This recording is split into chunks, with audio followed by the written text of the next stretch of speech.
Hai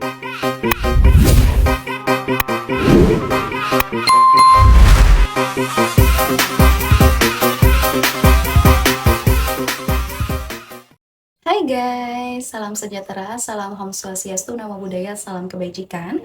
Perkenalkan, nama saya Anissa, saya dari Fakultas Ekonomi Bisnis Program Studi S1 Manajemen Universitas Pelita Bangsa dengan nomor NIM 1125 10646. Di sini saya membuat video untuk menyelesaikan tugas ujian tengah semester dengan mata kuliah pengantar akuntansi dengan dosen pengampu Ibu Neng Asia SEMM. Nah, mungkin kalian-kalian semua di sini mungkin udah pada mengetahui ya akuntansi ya. Akuntansi itu identiknya dengan uang, memang benar banget ya. Memang akuntansi itu beridentik dengan uang ya. Dia memang berhubungan dengan uang ya, megang uang, catat uang ya kan, ngitung uang, itulah akuntansi ya. Terus teman-teman mungkin mengenal kata akuntansi itu juga identiknya dengan mencatat ya, mencatat uang ya, lalu dengan balance ya. Jadi memang akuntansi itu harus balance, hitungannya harus balance. Kalau nggak balance, nanti pusing kalian, bingung salahnya di mana, kurangnya di mana, kalian nanti bingung. Seperti itu. Lalu ya akuntansi itu merupakan seni. Ya, akuntansi itu merupakan seni. Seni apa? Seni mencatat, seni mengelompokkan, mengikhtisarkan, dan juga melaporkan kepada pihak eksternal maupun internal ya. Tapi kalau misalkan kita mau menjelaskan lebih dalam lagi mengenai akuntansi, akuntansi itu juga berhubungan dengan identifies atau mengidentifikasi uang, mengidentifikasi transaksi seperti itu, dan juga records. Ya, jadi akuntansi itu juga identiknya dengan records atau mencatat ke akun-akun yang tepat ya. Terus yang terakhir ada juga communication. Kenapa akuntansi dibahas atau dibilang sebagai komunikasi? Karena akuntansi itu kan menghasilkan laporan keuangan, yang mana laporan keuangan itu bisa menjadi bahan pengkomunikasian atau bisa jadi bahan pembicaraan kepada pihak lain. Jadi memang di sini bisa disebut sebagai accounting is the language of business, atau akuntansi adalah bahasa bisnis. Nih yang pengguna akuntansi, yaitu ada pihak internal dan juga eksternal. Kalau pihak internal itu ada manajer, marketing, finance, Human research ya. Nah, kita ambil contoh di marketing ya. Tim marketing sebelum dia menentukan gimana target pemasarannya atau taktik pemasarannya seperti apa, dia harus mengetahui dulu laporan keuangannya. Dia harus tahu dulu anggarannya berapa ya, agar apa? Agar tidak kurang nantinya. Nanti kalau udah dijalankan sebelum dia mencari tahu laporan keuangannya dulu, nanti bingung dianya. Ya anggarannya kurang gimana? Siapa yang mau nanggung ya kan? Seperti itu. Dan juga kalau eksternal itu dari luar perusahaan ya, dari investor, customer, kreditur, atau juga pemerintahan pajak ya. Kita ambil contoh dari kreditur. Nah, orang kreditur sebelum dia meminjamkan uang kepada perusahaan, dia harus membaca dulu laporan keuangannya. Dia harus membaca dulu laporan keuangannya sebelum dia meminjamkan ke perusahaan tersebut. Agar apa? Agar dia mengetahui ya perusahaan tersebut mampu nggak nih bayar, value-nya kayak gimana nih, terus habis itu juga operasionalnya gimana. Nah, ya, lanjut untuk siklus akuntansi. Nah, siklus akuntansi itu awalnya kita bukti transaksi. Ya, bukti transaksi dulu. Bukti transaksi itu ada berbagai macam ya.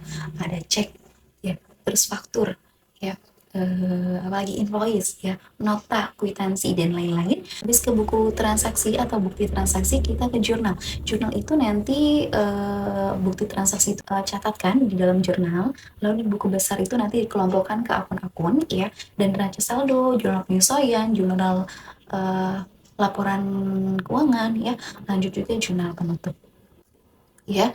Nah, kita bakal bahas basic konsepnya dulu nih.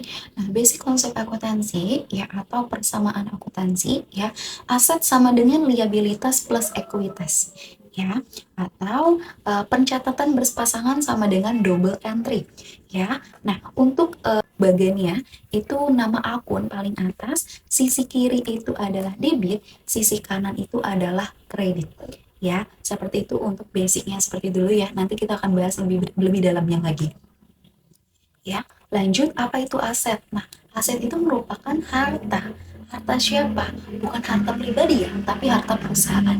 Aset ya, aset itu merupakan harta yang jadi kepemilikan sebuah perusahaan. Kita contohkan dari coffee shop ya.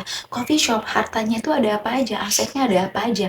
Ada cash ya, uang untuk kembalian atau dia menerima uang itu adalah harta dia atau aset dia.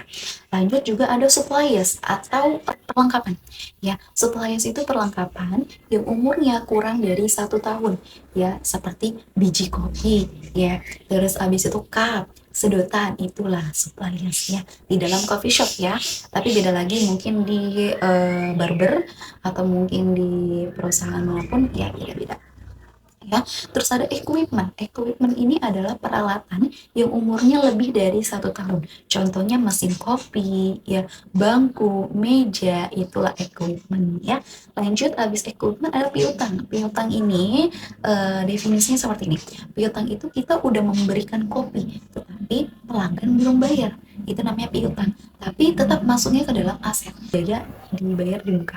Ya, jadi misalkan nih coffee shop membayar ruko selama 2 tahun ya, nah itu namanya aset ya. Tetapi kalau misalkan udah lama-lama kita jalani ya, selama 2 tahun itu kita jalani, itu menjadi beban ya. Nah, bingung kan? Nanti kita bahas dan mungkin kalian mengetahui ya, definisi tentang private expense, silakan untuk di kolom komentar. Liabilitas dan ekuitas. Nah, liabilitas itu bahasa sehari-harinya adalah hutang. Ya, benar. Ya, liabilitas itu hutang. Ya, hutang apa? Hutang perusahaan. Nah, ya ada account payable, ada utilities payable, ya, ada juga apa? Under service revenue.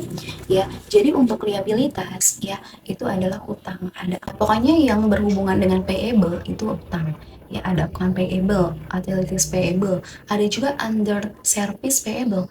Nah, kalau under service payable ini perusahaan sudah mendapatkan uang tetapi belum memberi jasa. Apa yang dihutangkan? Jasanya ya, atau kopinya ya. Kalau di dalam coffee shop ya, misalkan nih pelanggan udah ngasih duit tapi belum dikasih kopinya dari si perusahaan, berarti tandanya itu hutang.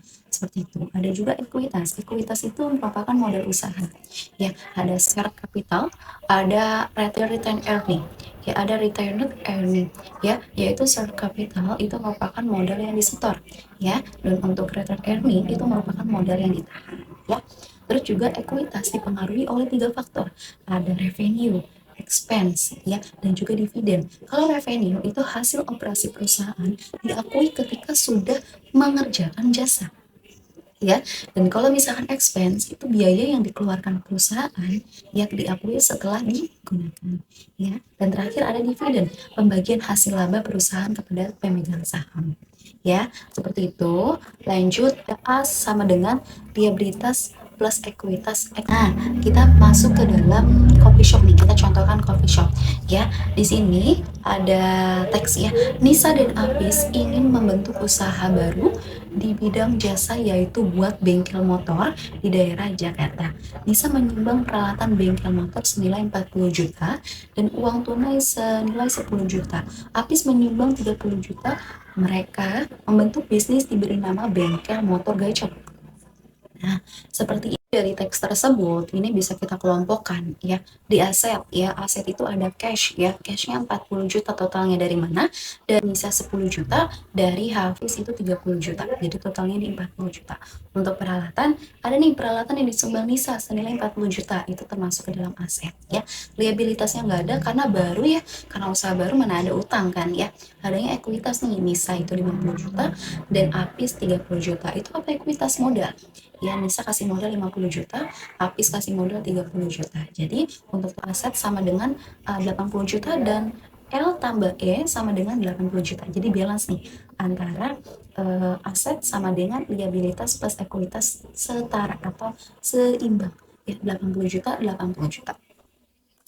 Nah, lanjut kita bahas dasar pembukuan. Nah, di dasar pembukuan itu merupakan tempat untuk mencatat transaksi ke dalam wadah atau buku, ya. Ya, ada jurnal umum dan jurnal khusus. Ya, jurnal umum yaitu tempat untuk mencatat transaksi tanpa memisahkan atau mengelompokkan transaksi atau tidak berurut, ya. Dan juga jurnal khusus itu mencatat transaksi berdasarkan jenis tertentu, ya. Ada jurnal penjualan, jurnal pembelian, ya, penerimaan kas, pengeluaran, ya, atau juga jurnal memorial ya. Lanjut bentuk akunte ya. Ini adalah aturannya. Aturan bentuk akunting seperti ini. Ya, aset bertambah di debit, berkurang di kredit. Dan liabilitas bertambah di kredit, ya, berkurang di debit. Ekuitas bertambah di kredit, berkurang di debit, ya. Biaya bertambah di debit, berkurang di kredit.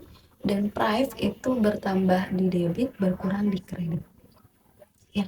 Nah, bentuk pencatatan akuntansi itu ada tabularis, ya, model U, ya, menjurnal, ya, bentuk berkolom, ada bentuk akunte yang tadi kita bahas, ya. Bentuk akunte ya seperti itu, dan ini kalian harus mengetahui dulu untuk rumus-rumusnya. Aset kalau bertambah di mana, berkurang di mana, atau biaya bertambah di mana, berkurang di mana, itu kalian harus mengetahui dulu, ya, seperti itu, dan harus dihafal ya. Tapi kalau nggak dihafal nggak apa-apa, yang penting ada catatannya. Nah, ya, analisis transaksi akuntansi seperti apa cara menganalisisnya?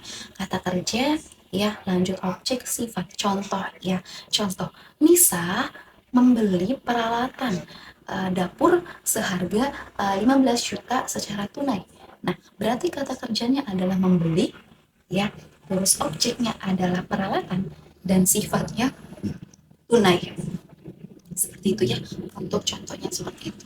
Nah, di sini karena saya membuat video juga untuk melengkapi tugas ujian tengah semester, yang mana ujian tengah semester itu pun juga ada soalnya. Nah, di sini bisa kita baca ya, tanggal 1 Januari, Tuan Andi menginvestasikan uang sebesar 20 juta untuk membuka usaha reparasi bengkel dengan nama Andi Reparasi. Ya, adapun transaksi bulan Januari 2015, perusahaan Andi Reparasi adalah sebagai berikut. Ya, ada tanggal 2 Januari ya, tanggal 3 dan seterusnya bisa kalian baca dulu ya. Nanti kita akan kelompokkan atau kita identifikasi dulu. Ya, kita analisis dulu ya. Tanggal 1 ya, tanggal 1 itu menerima modal tunai ya. Ada modal bertambah di kredit ya. Kas bertambah di debit. Kasnya cari di mana? Kasnya itu cari di aset. Ya, kas termasuk aset ya. Jadi aset bertambah di debit ya, atau kas bertambah di debit. Nah, tanggal 2 ya, itu membayar sewa ruko secara tunai ya. Berarti apa namanya? Dikelompokkan di biaya sewa. Biaya sewanya bertambah di debit ya, kas berkurang di kredit. Tanggal 5 nih ya, kita membeli perlengkapan ya secara tunai dan juga kredit. Jadi ada dua ya. Untuk tanggal 5 itu membeli perlengkapan reparasi sebesar 5 juta, di mana perusahaan membayar 2 juta secara tunai, sedangkan sisanya dibayar bulan yang akan datang. Nah, jadi untuk tanggal 5 itu ada kas berkurang, itu di kredit, utang usaha bertambah di kredit, dan perlengkapan bertambah di debit. Ya, dan ini yang lainnya bisa kalian lihat dan bisa kalian pahami juga. Ya, seperti itulah. Ya, nah, untuk sudah kita analisis, kita masukkan ke bentuk T, ya seperti ini, ya, ada kas, ya, terus modal, biaya sewa, ya. Nah, seperti ini, utang usaha, piutang, nah ini harus dipisahkan, ya, jangan disatukan, ya, tuh, ya, pendapatan jasa, prive, biaya gaji, ya, exit, seperti itu, ya. Oke, seperti itu aja penjelasan dari saya. Mungkin kurang lebihnya mohon maaf. Mungkin kalau misalkan kalian ingin menambahkan materi, silahkan tambahkan di kolom komentar biar menjadi bahan pembelajaran saya juga. Oke, terima kasih buat kalian semua sudah menonton. Bye guys.